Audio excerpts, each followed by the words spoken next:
안녕하세요. 영화 한 잔의 주인장입니다. 오늘의 한 잔은 8월달의 영화로 돌아왔습니다. 무더운 8월을 뚫고 보고 온 영화는 안타깝게도 얼마 없는데요. 그럼에도 불구하고 제가 봤을 때 흥미롭고 재밌게 본 영화들 위주로 선정해 왔습니다. 그런데도 정말 영화가 별로 없는데 굳이 이달의 영화로 들고 온 이유는 이 이달의 영화 타이틀을 지키고자 하는 마음으로 영상 준비했고요. 저번과 마찬가지로 조각 리뷰로 개별적으로 볼 수 있게끔 올리겠습니다. 그럼 주인장 픽 8월달 영화 한번 말아보겠습니다. 이 다음부터 영화 첫여름 I'm Still Here의 스포일러 가득한 리뷰가 있습니다. 아직 영화를 보지 않았거나 볼 예정이신 분들, 스포일러를 피하고 싶은 분은 여기서 영상을 멈춘 후 영화 관람 후 다시 시청하시길 바랍니다. 그럼 시작하겠습니다. 첫여름은 제가 줄리아 디크루노의 감독전을 할 때 앞에 오프닝에서 살짝 언급한 바가 있는 영화인데요. 제78회 칸 영화제에서 라시네프 부분 1위를 수상한 작품입니다. 78회 칸 영화제는 이례적이게 한국 영화들이 참 부진한 성적을 냈는데요. 그 와중에도 라시네프 부분에서 1등을 수상한 허가연 감독님 참 축하드립니다. 이 라시네프 부분을 한번 말씀을 드리자면 전 세계 영화 학교의 학생들의 중단편을 모아서 상영하는 부분입니다. 올해는 총 2679편이 출품되었고 거기서 단 16개만 초청이 되었습니다. 그 16개 중에 1등을 차지한 것이 첫여름입니다. 그리고 이 한국 영화가 라시네프 부분에서 수상을 한 것도 허가연 감독님의 첫여름이 처음이라고 하는데요. 이 첫여름은 메가박스에서 단독 상영을 하였고 제가 알기로는 몇몇 독립 영화관에서도 상영을 하고 있다고 알고 있습니다. 시간이 되시면 꼭 보는 걸 추천드립니다. 그도 그럴 것이 이 영화는 단편으로 31분밖에 되지 않는데요. 그럼에도 불구하고 31분이라는 러닝타임을 뛰어넘는 길고 잔잔하고 진한 여운을 느낄 수 있습니다. 저는 이 영화를 저녁 시간대 보고 집까지 걸어가려고 했어요. 집까지 걸어가면 1시간 정도 되는 거리였는데 그 1시간 동안 내내 영화 얘기를 하느라 바빴습니다. 그만큼 이 첫여름이라는 작품이 대사, 미장센, 촬영 구도, 그리고 인물에 관해서도 굉장히 깊고 시사하는 바가 많다라고 생각이 들었는데요. 첫여름의 주인공은 노년에 접어선 영순입니다. 영순은 손녀딸이 있고 당연하게 딸도 있고 남편도 있는 여성인데요. 그러나 영순은 혼자 살고 있어요. 영화 오프닝에서 영순의 벨이 울리기 전 집 안에 있는 그녀의 모습을 보자면 굉장히 삭막하고 외롭고 고독하다고 느낄 수 있습니다. 그도 그럴 것이 영순의 남편은 지병으로 한동안 위급했고 그의 병수발을 들어준 게 영순이기 때문인데요. 어떻게 보면 그 시대상에서 당연하다고 생각이 드는 행동일 수도 있지만 영순은 자유와 사랑을 원하는 인물입니다. 이러한 영순의 특징을 보여주는 것이 바로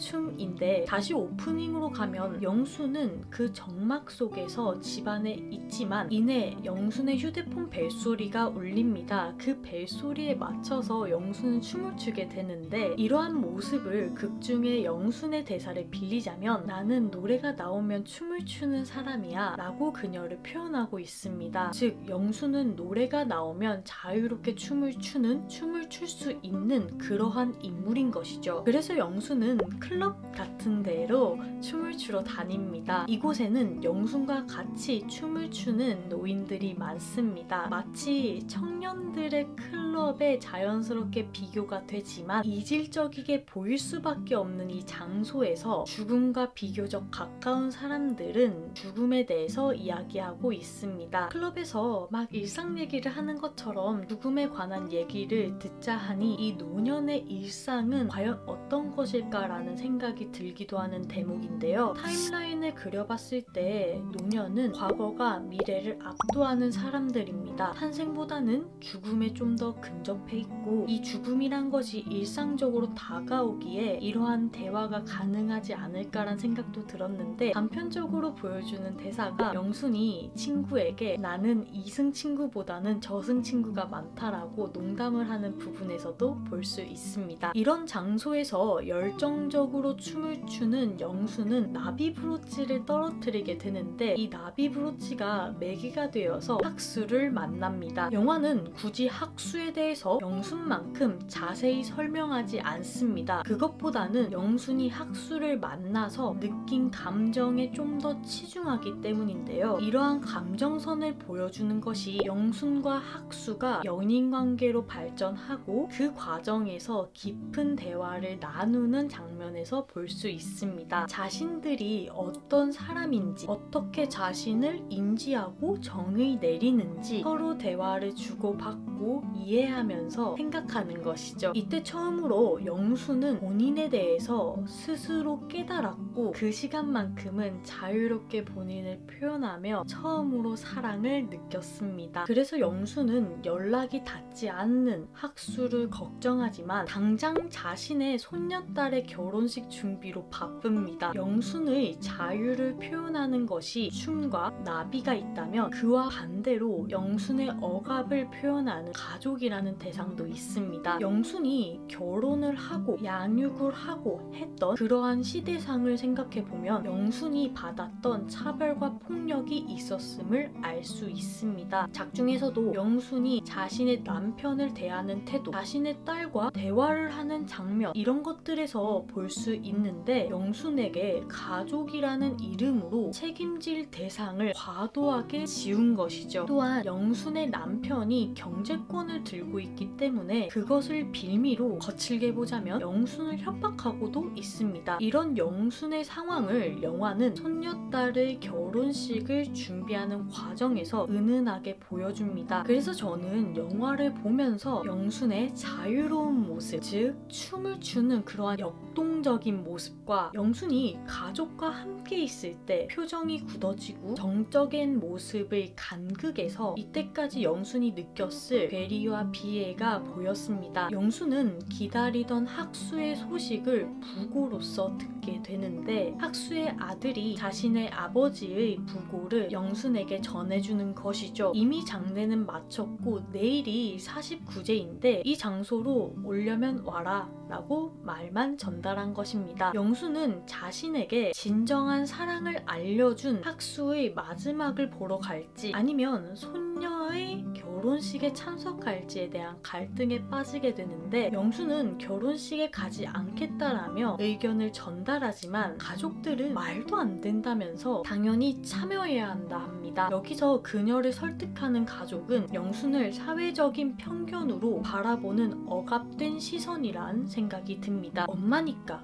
할머니니까, 아내니까 이런 색안경을 쓰고 영순이라는 사람을 바라보지 않은 채 그저 어떠한 대상이 되는 엄마, 아내, 할머니의 역할을 수행하라는 시선인 것이죠. 이에 영순은 이런 것들을 거부하고 학수의 49제를 가기로 합니다. 비록 늦을 수 있고 다리가 너무 아프지만 도착한 어느 절에서 들려오는 소리에 맞춰 그녀만의 방식으로 학수를 보내는 모습이 이 영화의 클라이막스라고 볼 수 있고 굉장히 아름다웠습니다. 뭉클한 감정까지 느낄 수 있었는데 여기서 저는 왜 제목이 첫여름인지를 살펴보고 싶습니다. 제 생각에는 영순이 자기 자신을 온전히 바라보고 자유롭게 춤을 추는 첫 번째 계절이 여름이었기 때문에 첫여름이 아닐까라는 생각도 들었고 또한 새 생명들이 날개를 펼치는 여름이라는 계절에 이르러서야 자유로이 춤을 춘 영순의 모습으로 그러한 제목을 지었을 수도 있고 혹은 영순의 생애를 계절로 좀 따지자면 영순은 사계절의 마지막인 겨울에 위치할 수도 있지만 이 사계절이란 것이 사실은 순환되어 있잖아요. 그래서 영순의 첫 번째 계절이 가을이라고 한다면 겨울을 지나 봄을 지나 마지막 계절인 여름에 처음으로 도달해서 자유로이 날 수 있는 그러한 계절에 도달했기 때문에 첫여름이 아닐까라는 생각도 들었습니다. 이런 다층적인 생각과 짧은 러닝타임에도 불구하고 잔잔하고 진한 여운을 느낄 수 있는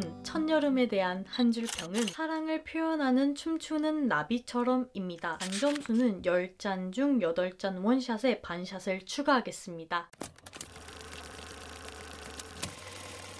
I'm Still Here는 실화를 바탕으로 한 회고록인 이것을 바탕으로 하고 있습니다. 얘의 저자는 영화의 바탕이 되는 사건을 유년 시절에 직접 겪은 마르셀로 파이바인데 그의 아버지인 루벤스 파이바 강제 실종 사건을 담은 책입니다. 이 책은 아직 한국에서도 정발이 되지 않았고 영어판도 없는 걸로 보입니다. 그래서 아쉽게도 제가 원작을 찾아보지는 못했습니다. 그렇지만 이 영화 후반부에 루벤스 파이바의 사망 진단서를 받으러 간 그 장소에서 아들에게 사인을 요청하면서 책을 주잖아요. 바로 그 책이 원작 회고록입니다. 이 원작의 단어가 포르투갈어인데 얘를 영어로 번역을 하면 I'm still here라고 나오고 이를 또 한국어로 번역을 하면 나는 아직 여기 있어요 정도가 됩니다. 한국어판에서는 굳이 이렇게 번역을 하지 않고 영어를 그대로 차용해서 썼습니다. 이 영화는 들어가기 전에 꼭 말해야 할 것이 있는데 바로 이 영화의 배경이 되는 시대적 상황입니다. 브라질의 독재 정권 시기를 담은 I'm Still Here는 1970년대가 주요 배경입니다. 이때 브라질의 앞뒤 역사를 좀 보자면 1945년 세계 2차 대전이 끝난 후 1년 뒤에 1946년에 새로운 헌법이 제정됐습니다. 이후에 1950년 브라질 최초 민주선거를 통하여 제툴리우 바르가스가 대통령에 취임했습니다. 두 번째로 집권한 바르가스는 파시즘보다는 좌파 포퓰리즘 색상을 내세워서 브라질 경제의 국민화가 진행됐지만 군의 저항으로 가르바스는 1945년 자살했다 합니다. 1956년 취임한 대통령인 주세리노 구비세키는 50년 발전을 5년에 라는 슬로건을 앞세워서 개발 정책을 추진하였고 내륙의 고이아스주에 새로운 수도 브라질리아를 건설한 후 1960년 리우데자네이루에서 수도를 옮겼다라고 합니다. 그러나 이러한 개발 정책의 부작용으로서 발생한 부채가 재정을 압박하면서 폭발적인 인플레이션 가속화를 야기했습니다. 그래서 1961년 대통령에 취임한 존 베우키오르 마르케스 보라우 일명 장고는 이 같은 어려운 상황을 극복하지 못한 채 1964년 미국의 지원을 받은 군인인 카스텔로 프랑코가 쿠데타를 일으키면서 정권을 뺏기게 됩니다. 1964년 쿠데타를 일으킨 프랑코는 군사 독재 체제를 확립하고 친미 반공 정책과 외국 자본의 도입을 중심으로 공업화 정책을 추진했습니다. 이 군정시대는 브라질의 기적이라고 할 만큼 고도의 경제 성장을 이루었지만 1973년 오일 쇼크로 경제가 크게 한번 추락한 뒤에 소득 격차의 증가 그리고 이로 인한 범죄 발생 비율이 비약적으로 상승했습니다. 또한 이 군사 정권에 의한 인권 침해 문제도 굉장히 심각했습니다. 그동안 각지에서 카를로스 마리게라의 민족해방운동과 10월 8일 혁명운동 등 도시 게릴라가 무장투쟁을 하는가 하면 이 게릴라가 외국 대사를 납치해서 사건을 일으키는 등 여러 차례에 걸친 납치 사건이 일어나기도 한 시기입니다. 그래서 이 영화의 앞부분을 보면 또 대사가 잡혀갔어? 이번엔 어떤 대사야? 스위스 대사라고? 저번엔 프랑스지 않았어? 이런 부분을 볼 수도 있습니다. 시대상을 반영한 건데 특히 1970년대는 이러한 독재가 절정에 달했을 때를 보여주고 있습니다. 이런 것을 배경으로 한 I'm Still Here는 국가폭력을 당한 가족을 중심으로 영화를 전개합니다. 영화는 삭막한 시대상과는 맞지 않은 푸근하고 밝은 분위기의 파이바 집안을 보여줍니다. 파이바 집안은 부유해 보여요. 가정부도 쓰고 집도 꽤 넓고 형제가 5이나 있거든요. 근데 그럼에도 불구하고 대문을 항상 열어놔요. 창문은 물론이고요. 그러면서 누구라도 오고 갈 수 있게 하는 자유로운 공간을 유지하면서 살고 있습니다. 루벤스 파이바는 전 국회의원으로 현재는 건축가로 일하는 것 같았습니다. 이 인물은 쉽게 말하면 정부의 눈에 가시인 그런 인물이죠. 반정부적인 행태를 보이는 건데 하지만 그는 대외적으로 전 국회의원인 만큼 그 자리에서는 한 발짝 물러나서 건축업을 하고 있습니다. 노른자 땅을 소유하고 있고 그 땅 위에 집을 지어 가족과 행복하게 살아갈 미래를 그리고 있는 남성으로 나오죠. 그의 아이들은 해변과 집이 매우 가까워서 자주 자주 해변으로 놀러가고 그 마을의 아이들과도 잘 어울리는 사랑스러운 아이들입니다. 이런 평화로운 일상 속에 속속히 군대의 그림자들이 보입니다. 영화의 시작, 극을 이끌어가는 유니스 파이바가 바닷속에서 둥둥 떠다니는 것을 보여주는데 이때 그녀의 시각, 그러니까 하늘에 보이는 것은 헬기입니다. 그리고 1970년대라고 자막을 띄워주기 때문에 시대 배경을 확실하게 하고 갑니다. 이 헬리콥터가 뭐 다닐 수도 있지 않느냐라고 말을 할 수 있지만 이때 당시 라틴 아메리카는 전반적으로 군사 독재가 이루어져 있고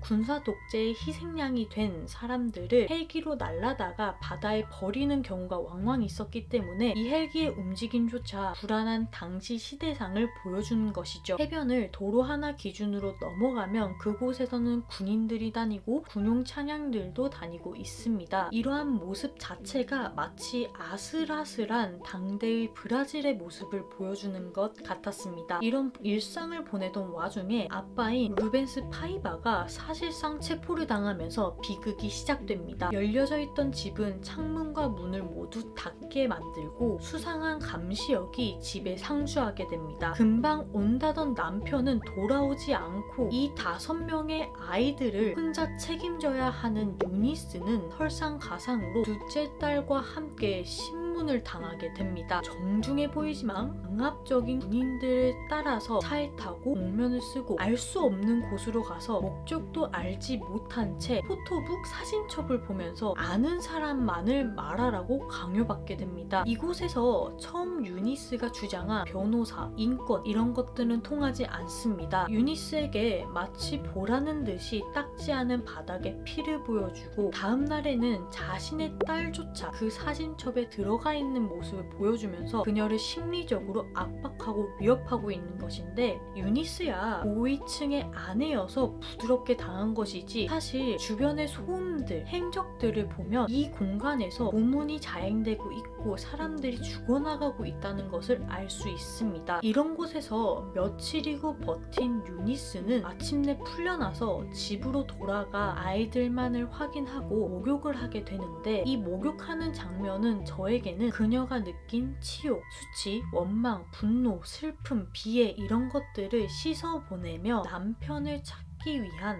결심을 하는 모습인 것 같았습니다. 남편의 부고 소식을 들어도 공식적으로 남편의 사망에 국가폭력이 있었음을, 국가가 국민에게 어떤 짓을 벌였는지, 또한 자신의 사랑인 루벤스를 잘 기리기 위해서 그녀는 늦은 나이에 인권 변호사가 되어 남은 생을 바쳐 싸웁니다. 그에 대한 결실로서 남편의 사망 진단서를 받고 공식적인 인정을 받았으며 자식들은 잘 자라서 손자, 손녀도 생겼습니다. 비록 말년에는 알츠하이머에 걸려서 투병을 하다가 돌아가셨지만 I'm Still Here는 남아있는 사람이 그 자리에 머무를 수밖에 없는 이유를 전기 형식으로 보여준 훌륭한 영화입니다. 특히 인상 깊은 장면은 유니스가 폭발하지 않음에 있습니다. 사랑하는 사람을 무자비한 폭력으로 한순간에 잃은 유니스는 분명히 강렬한 감정에 휩싸였을 것입니다. 그리고 이를 관객에게 아주 쉽게 표현하는 방법은 그 감정을